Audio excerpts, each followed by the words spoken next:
So I want to look at Backus newer form. Backus newer form. So I asked you a question. I asked that in English, is there a specific way how statements must be written? No? Yeah, so yeah, let me call you back. I'm in class. Give you after like 30 minutes, I'm going to call you back. Now, Aman, in English and French, are there specific ways how statements must be written? Yeah. Very good. How about computer programming? Do you think there are specific ways also how statements must be written? Yeah. They are there. Very good. Now, Backus newer form and syntax diagrams. Okay, before I explain what they are, in English, you told me that there are specific ways how statements must be written. Now, do you know how those specific ways or those kind of like arrangements or grammar? We call that grammar. Grammar means how statements must be written. Do you have an idea how that grammar was created?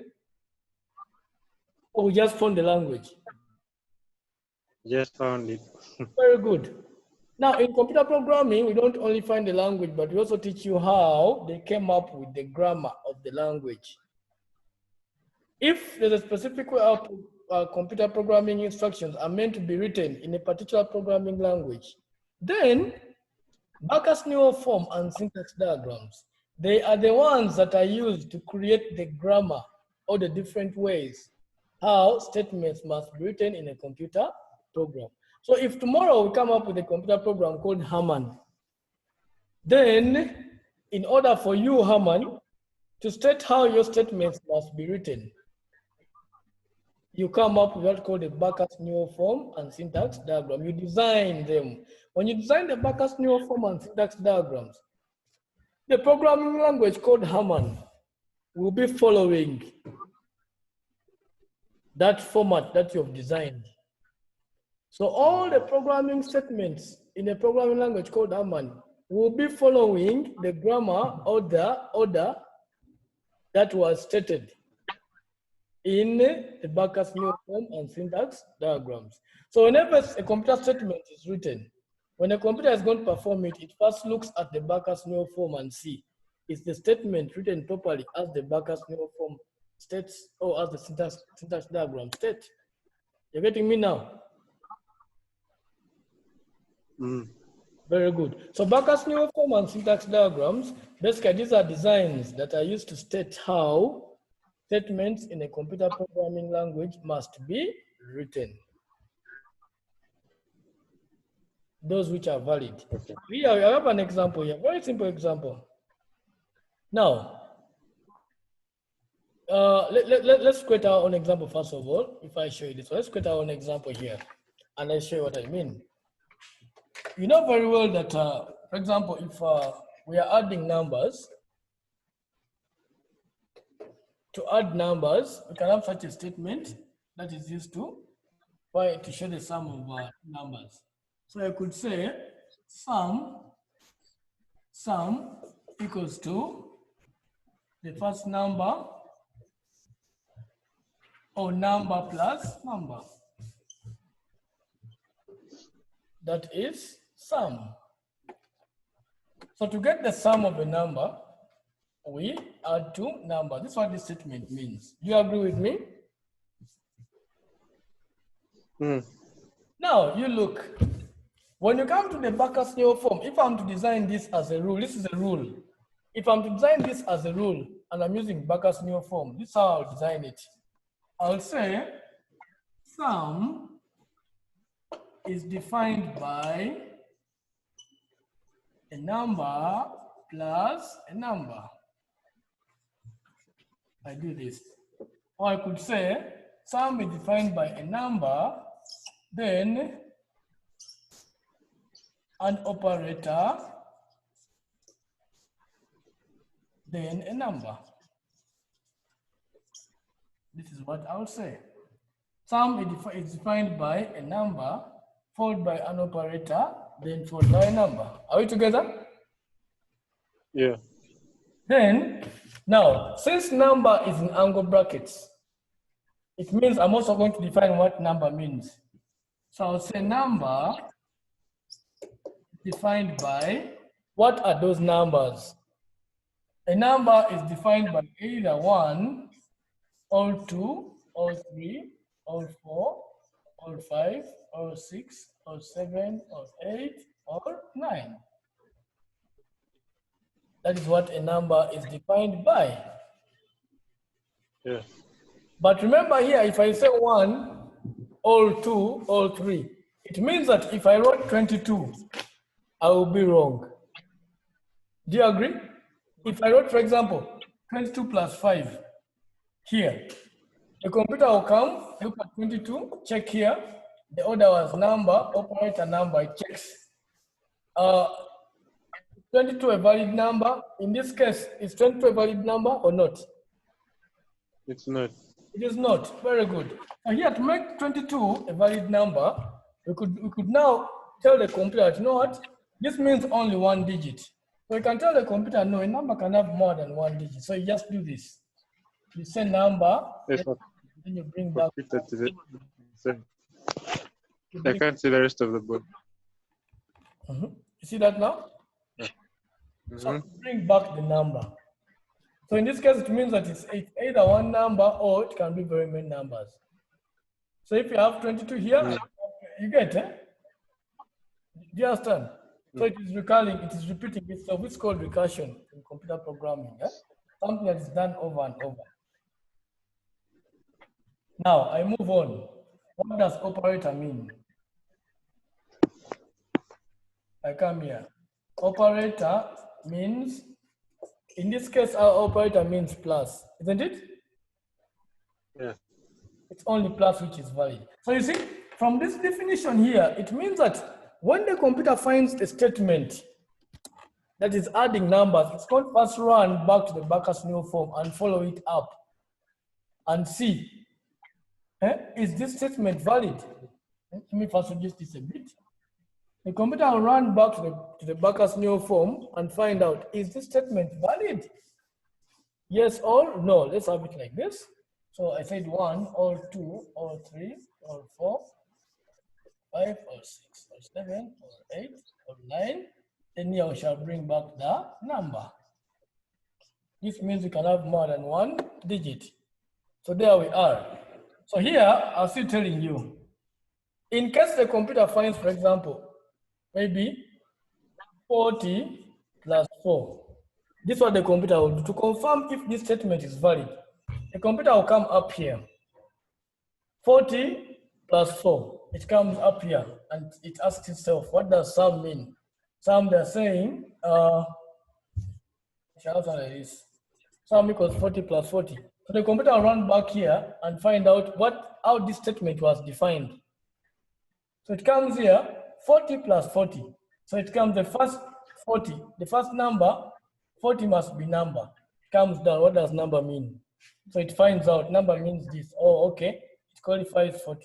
It goes to the next character. What about the next character? It's an operator. Okay, what does operator mean? Plus. Is this plus? Yes, it ticks it off. Then it comes to the last one, it's a number. What does number mean? 4. Okay, 4 is among them. Then to qualify this statement. You getting me? Yeah. Now, in case the statement was not qualified, for example, if I had here A, it will find that A, the last one is A, but A is not among the valid numbers, so it will give you an error. That's called Backus new form. Is that fine? Yeah. Now, Backus new form, you write statements, but then if you don't want to write statements in a written way, you can also just draw them using a diagram. So the diagram is called the syntax diagram. Syntax diagrams do the same thing as the Backus new form. There's no difference. It's just a different way of representing that you have to learn.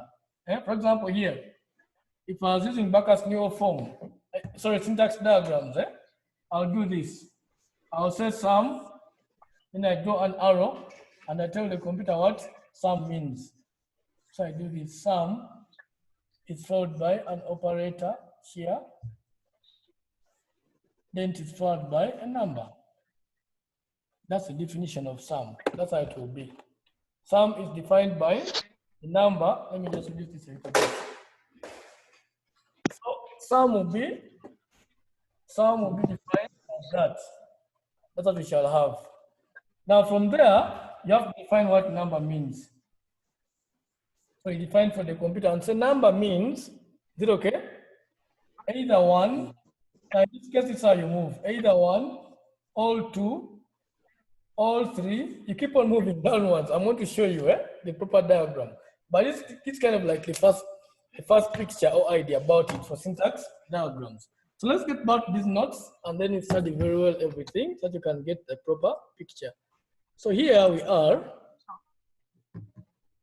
Here they are saying that all languages use what we call numbers. And an integer is a sequence of digits. Do you agree? Yeah. Very good. So here they begin defining. Thus, the valid integers include 0, 2, 415, and even many digits. So computers use integers, but an integer can either be a single digit or can be many digits. So that's how we define that like this, that an integer can be a digit. An integer can be a digit. Then a digit can mean 0, 1, 2, 3, 4, 5, up to 9. Is it okay? Or what about call long digits? Here, in case you stop here, it means that digit is having only one digit. Digit means either 0, 1, only one digit. But if you want them to be more than one digit, like 25, 26, then you come and do this. You'd say integer is defined by digit followed by integer. So you bring back the integer because the integer already means what? A digit. So if you bring back your integer and prolong it here, it means again you keep on having something like this. An integer is defined by a digit or integer. Integer becomes digit like that. You're seeing that, eh? So this one creates more and more and more and more and more values. When you find a definition like this where you have here, and then the same name is back here, then just know we're having what we call recursion. We're having longer statements or values can be duplicated. You can have more than one item. That's what it means. So now, if you come to the syntax diagram, it will look like this. I told you syntax diagrams do the same thing like what Backus naur form. There's no difference, but just the representation. So here, for syntax diagram, where we are saying an integer is a digit, we shall have something like this. That an integer is a digit. Now, this arrow here, which goes back, do you know what it means?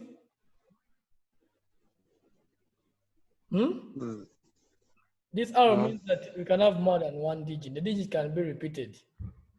That's what that arrow means. The arrow wasn't there, then it will just mean an integer is a digit. That is all. That's okay. Yeah, I get. Very good. Now, when you come after defining digit, you come here and define. Integer. You come here and define what a digit means. Integer means digit. You come here and define what a digit means because a digit can mean many things. So you begin saying it's either 0, or 1, or 2, or 3. This means all. This is how we represent all. Yeah. Very good. Then when we come down here, I think you're seeing, they're saying an integer can also be either signed integer or unsigned. A signed integer means the one which must show negative and what? And positive. So here, they further modified that. They said a digit can be signed or unsigned, like you're seeing here. So here we shall have plus followed by the digit. So it begins with plus or minus followed by the digit. Then this arrow here means the digit can be more than 1. Is it okay? Yeah. The digits include 0 to 9. Is that okay? Yeah. So that is all about Backus naur form. The rest you just find them in the past papers and the videos I've posted there. It's okay? Okay. Yeah. Yeah. So you can end here for today. Now find everything there. What I want you to do is you'll get these notes here. these questions and do at least 2 questions. Do 1 question for RPN, then do 1 question for Backus new form. They're all in the same question. 3.5. Okay. Yeah. So I think everything is not very hard, eh? Not very, very. Yeah, after doing your work, do you want to do it now or later? I'll do it a bit later. I have also some econ. Okay, that's very good. That's very good. So the teachers are writing to Mr. Poor already, eh? Yeah. Okay, thank you for attending. I'll be adding more resources on the Google Classroom here. Eh? You find them there. Okay. Okay. Thank you. See you tomorrow. Yeah, same time tomorrow? Yeah. Okay, fine. So that's how year 13 is, not so hard. Let me also go and teach Nanette.